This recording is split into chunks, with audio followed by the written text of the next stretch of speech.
Hey everyone, it's Cygnus, and welcome back to All the Magic Spellbound. I know it's been a while, and there's reasons for that, and we're actually gonna go over that. This world is it's a little broken, unfortunately. I've been trying to fix it, but there's only so much that I can do. And fortunately today while I'm recording, some of the things that are usually pretty broken are functioning. Like I can actually access the storage system. That tends to break in the test I've been doing. However, I don't know if the Abyss is going to work today because that's been a heavy inhibitor in continuing the series, and we had a bit of lag there. But today, in sort of, I guess, celebration, we just hit 1,000 subscribers, which honestly, I'm really shocked by, and also very happy. Like, really, honestly, thank you everyone who subscribed. It is insane that 1,000 people have wanted to watch me play Minecraft. Today, we're gonna do a little world tour because, well, it's been going on for a while and I've done a lot and not all of it has been on camera.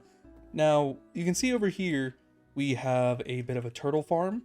I was starting this up a bit ago, but it's hasn't gone the best. We got some turtles, but I didn't get the scoot that I needed because I'm not smart and I forgot to finish setting it up. Over here we of course have the mine. Going down into the mine we have some Tetra things way at the bottom.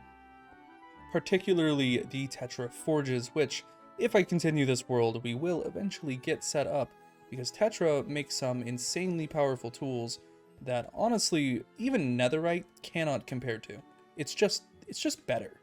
But these forges have to be completed and set up, and that is not an easy task and requires some expensive materials that we have in excess actually. But eventually we'll get around to doing that. I don't know when that is. Eventually. Maybe.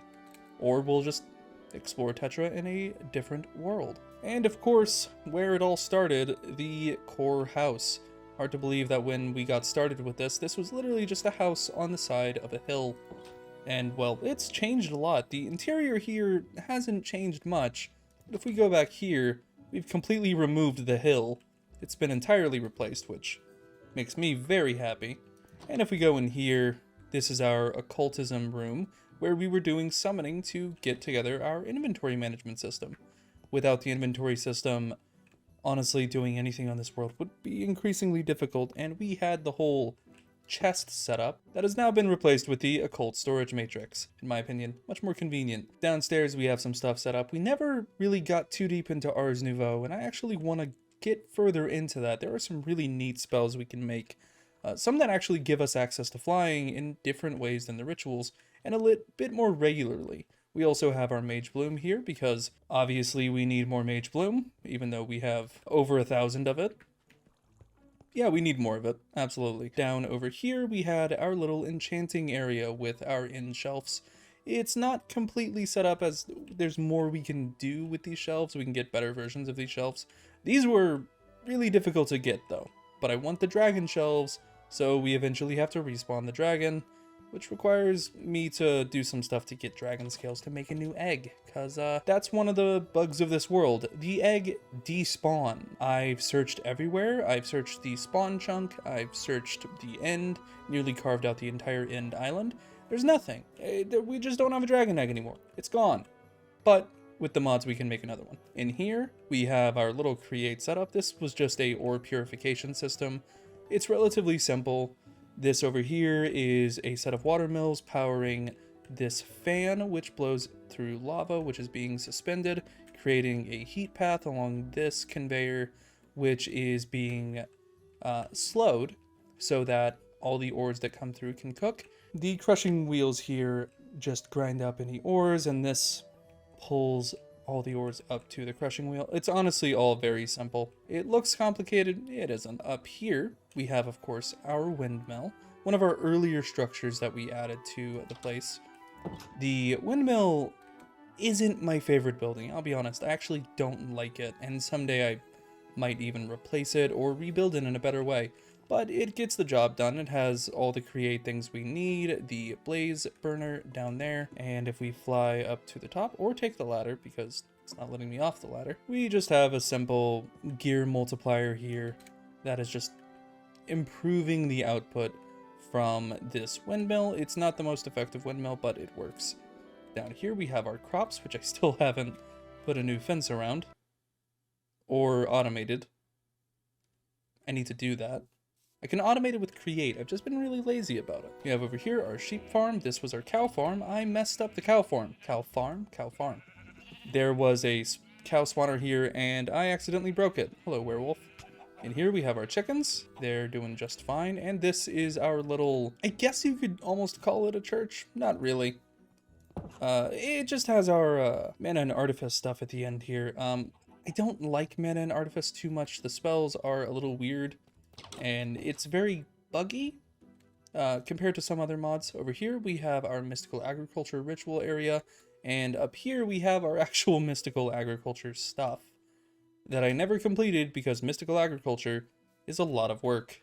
We only got a couple of gold seeds. Eventually I will have to get through this so we can get the dragon seeds to get more dragon scales. Over here we have elemental craft, one of my favorite sort of resource management mods, and it definitely is very techy compared to most magic mods, and I need to work on it more and set up some altars because they can use to generate materials that are a lot harder to find. Over here we have our Botania set up. This is just a very simple automatic system for generating mana. We talked about it in that specific episode, but these are just very simple blaze systems that use endo flames to burn up the endless supply of blaze rods that we have, which I will show you where we're getting those. Hold on. Lots of monsters. I never expanded on Evilcraft. Honestly, the mod just didn't seem too interesting to me, but we'll probably get into it later. Nature's Aura over here, we really only got set up because I have items with Nature's Mending, and to fix those I needed Nature's Aura. So we set up Nature's Aura over here and all of the trees and relating things. This is one of my mining chunks. Don't worry about that. This is our Astral Sorcery. Another mod I definitely want to get more into in this series, and someday we may, because Astral Sorcery is really fun. And we have very full light wells over here, and there's honestly a lot more we could do with this. It just takes time, and it's not a mod that is super interesting to do early on.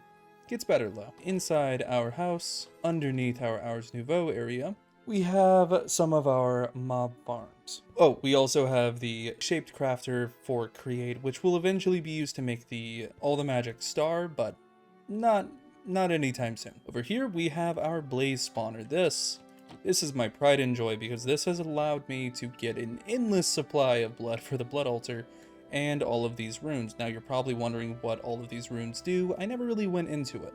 It's pretty simple. These runes of sacrifice improve the results of blood that I get from using the sacrificial knife to kill blazes, which one hits blazes when near runes of sacrifice. Self-sacrifice improve when I hurt myself with it. Capacity improves the amount of storage that can go into this altar, so you'll see a bunch of these here because I like to store a lot. And having this at, I think this is tier 2 or tier 3. Yeah, it's tier 2.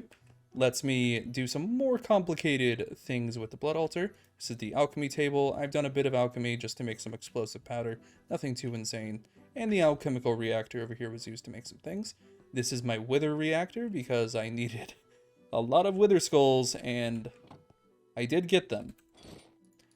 I definitely got them. I have 37 and I also have a bunch of nether stars. How many nether stars do I actually have? I have 7 nether stars. Bit more than I would ever need. So this is pretty close to one of our starting areas in the nether. So yeah, right around here is where we started when we came into the nether, and it was rough because there's not a lot of resources in the immediate vicinity of where we spawn in the nether, and so I had to do a lot of exploring. Like a lot. Like really a lot, and that got us access to the various nether fortresses that we have and a few bastions that I've just never really bothered to explore.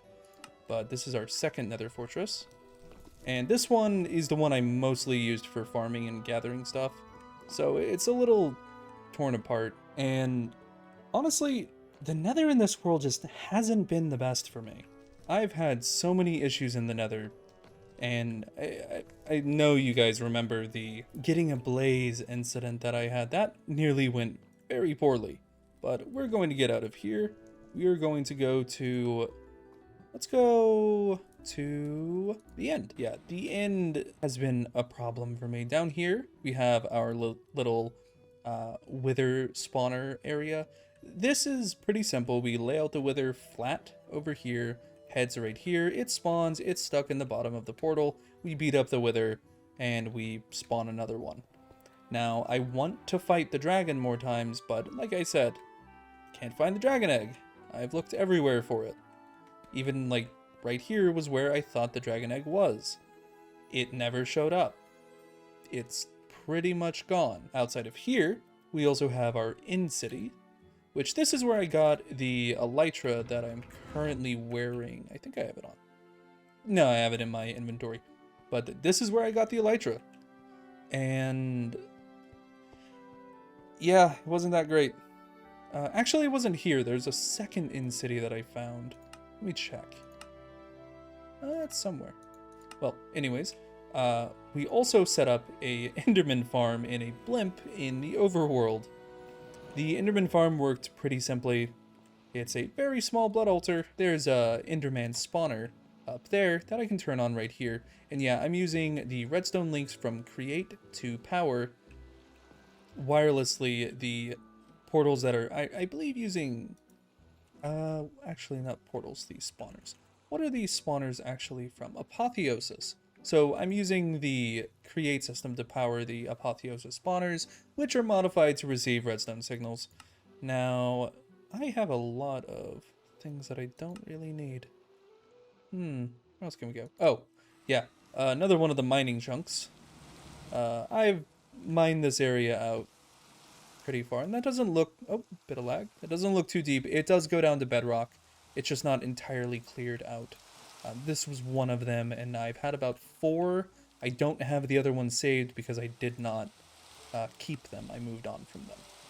We also have our mob farm, which we set up in a live stream, actually, almost a year ago now. And, well, actually about 6 months. And honestly, I didn't do as much with this as I wanted to. In fact, it's not even completely finished. And mostly because most of these mobs I don't really need in excess. I'm perfectly content to just not have a lot of them. But we did set up a flight ritual over here. So if we ever are near this area, we won't fall off. I think it's time we get to the problem child of this world, the Abyss Radio. So I scoured the world looking for this Abyss Radio. It spawned way far out in a plains biome. It has to be a specific biome. It spawns in this house. And for some inexplicable reason, there's no radio. Sometimes there's the sound of the radio. So it emits a little humming that sounds like a radio being tuned. And I will start getting visual glitches, like I'm being taken into the abyss, but nothing happens, and I just go blind for a second. I've checked the world file, and the abyss exists in the folder. Like, there is a abyss world. This just never loaded a radio. And I've even tried, I've ported this world over and used some commands in a different world file to try and spawn it. I've created the radio, interacted with it, and it just glitched. It just set my world to treat like the overworld is the abyss, but there's obviously nothing I can interact with, and then I eventually just get spawned back here no matter how far I go. Because, well, that's what the abyss does. So eventually we might get that back up and working, and we'll be able to do something with it, but currently there's not much we can do, and so we just sort of have to wait until I either find a way to fix it, or, hello. Oh, werewolf again. Yep, get out of here. Just honestly wait until I can find a way to fix it. Oh, and down here, this is just a tombstone that I use to make books that lets me pull enchantments off of stuff. It's not too complicated, pretty simple. But honestly, oh, and this down here. This was weirdly annoying to build. So this is pulls lava from the nether to here so I can make lava cakes without actually having to go and collect lava. It's effective, and it's also a system that I use for powering most machines with most tech mods, and we'll definitely be getting into that in a different mod pack. Honestly, I do really enjoy this world, and I'm very happy with how far it's come. My only complaint is that it's a little broken sometimes, and also takes a very long time to load, but that might just be because it's really big. Like, really, really big. The folder for this is a few gigabytes, and it definitely has a lot going on in it that I probably should have planned out a little bit. I can probably optimize the world and do some fixing to get it running a bit better, but I do want to continue playing on this world.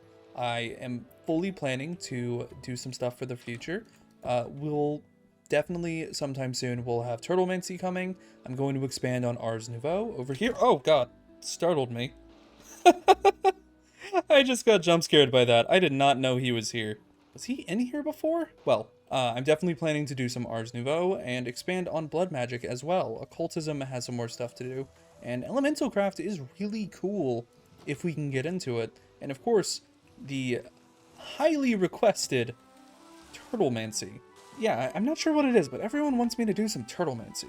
They really, really, really want me to mess with turtles, which I can do, I guess. I mean, making the turtle altar is not difficult, and getting everything together is not hard. I just need, well, more turtles.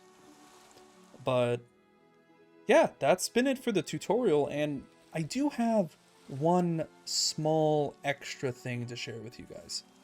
I have been working on something sort of quietly in the background while I've been away, mostly just figuring out how it would work, and as sort of a celebration for hitting 1,000 subscribers, I am opening a Discord.